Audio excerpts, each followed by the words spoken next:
Hello everybody and welcome back to another episode of Indie Showcase. This time we are taking a look at Knights of Pen and Paper +1 edition.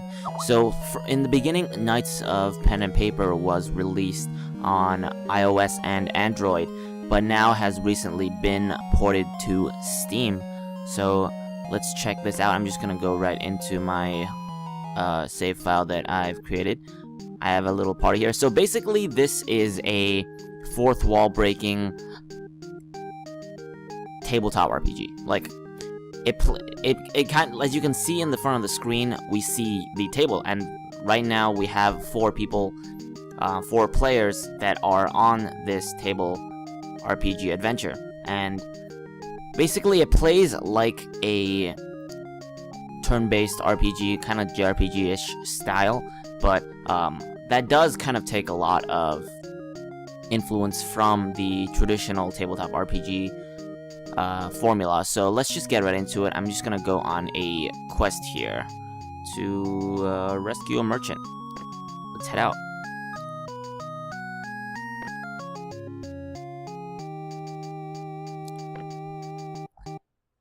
And basically all of the dialogue in this game is just as you would expect in a tabletop RPG. It's just conversations between the party members and the DM at the top of the table right here. And every once in a while you'll get some NPCs that talk a little too.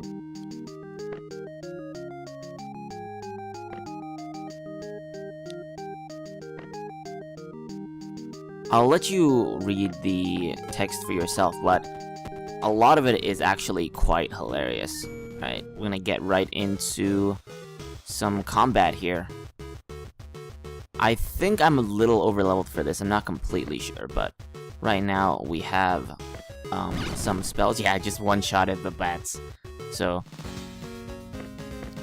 that'll be a little simple. Yeah, I believe I might have fought these guys before, so let's just finish off this fight real quick.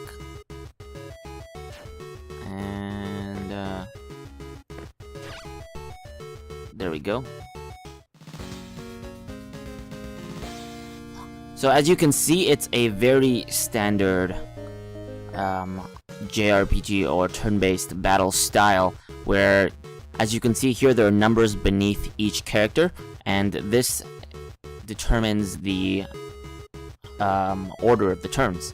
And these are all based on, if you click on the characters, you can see an initiative stat, which you may be familiar with if you have played any of these games, which, like, the higher the stat, the earlier your turn tends to begin. Alright. Just blow these guys up. Right now, I have 4 party members: a paladin, a rogue, I think?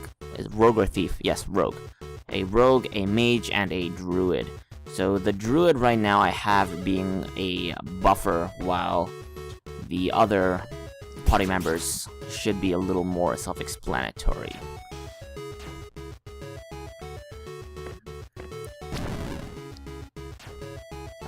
Yeah, with the paladin I have as my tank, and damage dealers, the rest of them.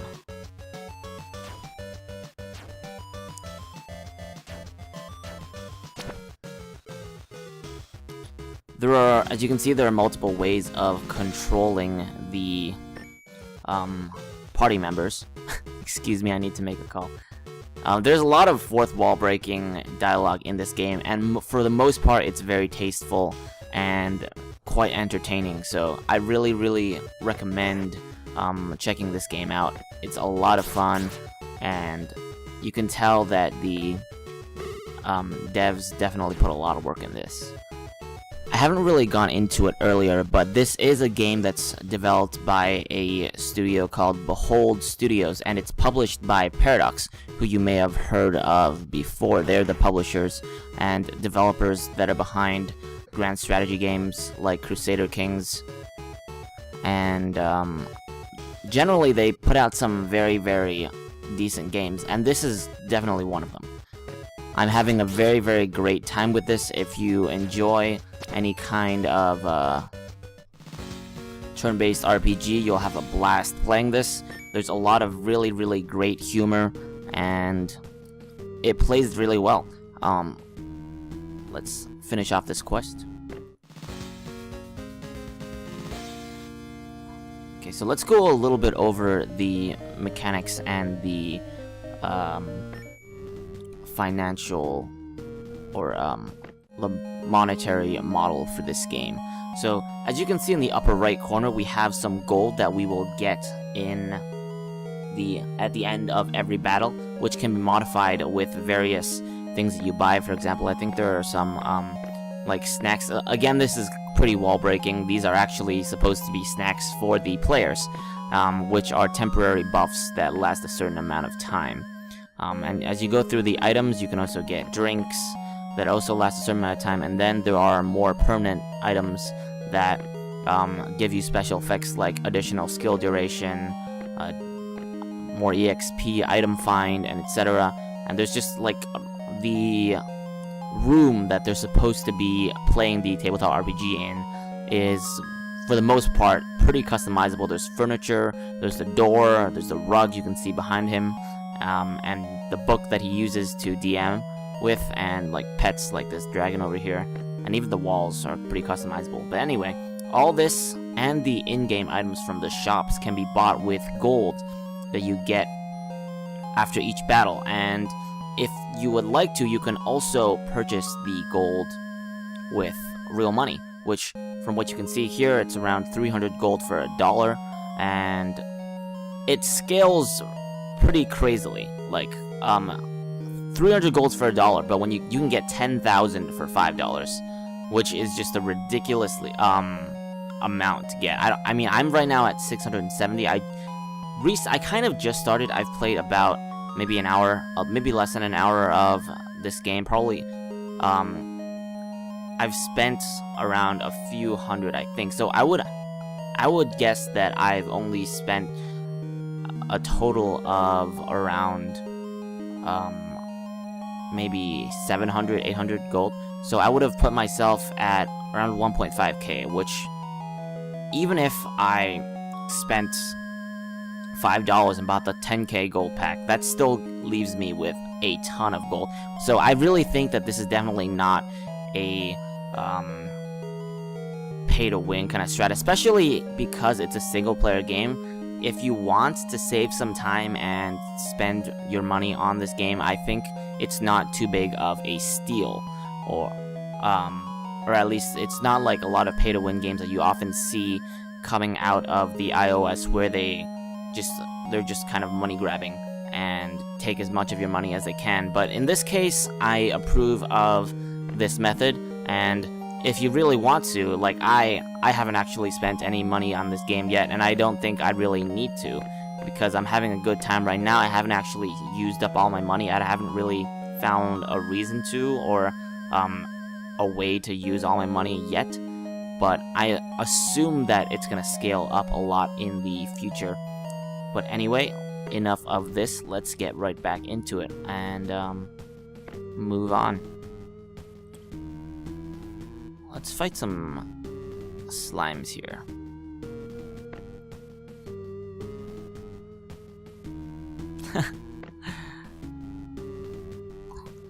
If you've played any tabletop RPGs like D&D at all, you'll be familiar with this. You're pretty much completely at the whim of your DM, so if he wishes to spawn some monsters, well, you fight some monsters. So let's spawn on 7 monsters here. As usual, my strat so far kind of revolves around using the mage and rogue to dish out a ton of damage. Let's see. Cast, and all the while I'll be casting some heals and mana restoration buffs with my druid. Generally seems to be working out for me pretty well, so I'm not complaining.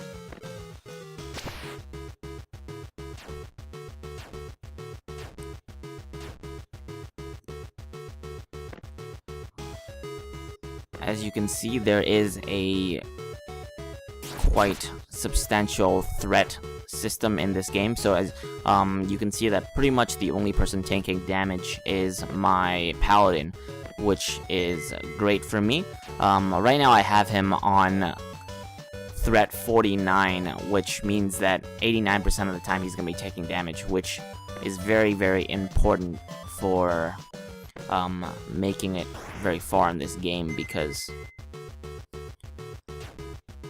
as to be expected, my damage dealing characters are really, really squishy.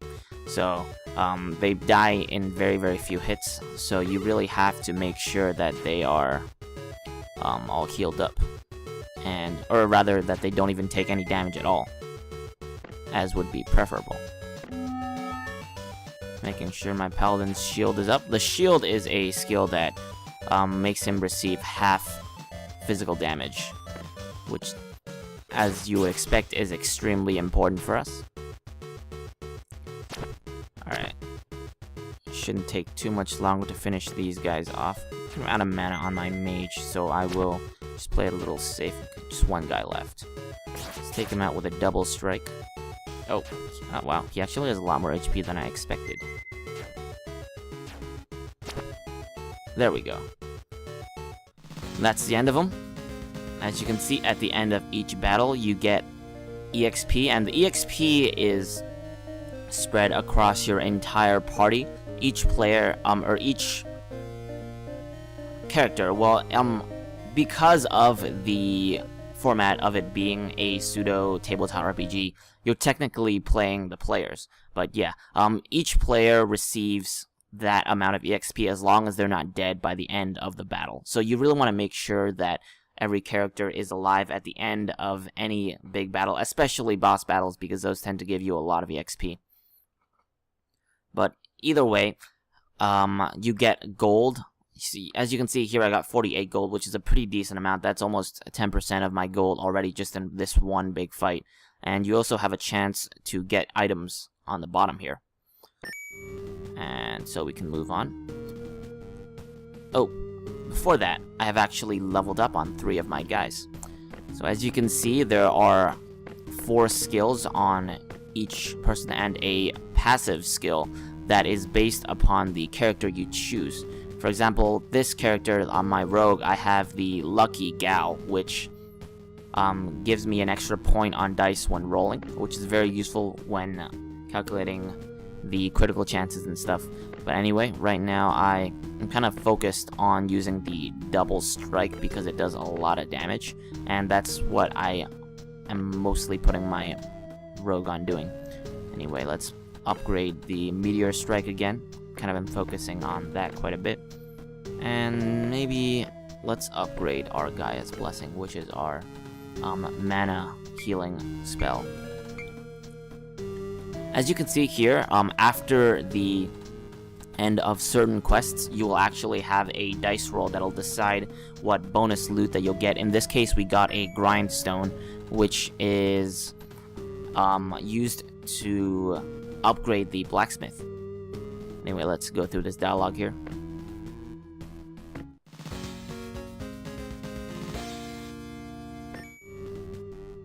Oh, leveled up my pally here. Let's see. Let's give him some more threat and HP. Alright, let's move on. Am I done with quests here? I do believe that I am, so... Oh, whoops. As you can see, you can, at the standby menu, when you're done with any quests or fighting, you can just click the screen to bring up this little menu here. Outside on the field, you have the option of fighting random enemies, moving on the world map, going to a campsite, which basically just heals up all your guys by spending days, and you can look at your inventory and change the settings. I'm going to look into the settings very briefly here. This does have a very charming pixel art style, but pixel art nonetheless. So you're not really going to expect it to have very very powerful graphics or anything. There aren't any graphics options at all. There is a launcher to this game that allows you to change your resolution, and there's actually an option whether or not to select pixel art. But as of yet, the only option is to do pixel art. I'm assuming that maybe perhaps in the future they're going to release some DLC that'll allow you to upgrade, or maybe just have a different art style in this game, which, if that does happen, I might update you guys in the future. I do believe that I'm actually going to start a full Let's Play series on this game because I'm having a lot of fun with it. As you can see here, I'm on day 58, and I think I'm about like just over an hour in, and I really don't want to stop playing. So yeah, I'm really enjoying this game, and if you like it, I will leave a link to the Steam page in the description below. Alright, let's see if there's any more quests here. Actually, this has been around 16 minutes, so I'm probably going to cut the video short here.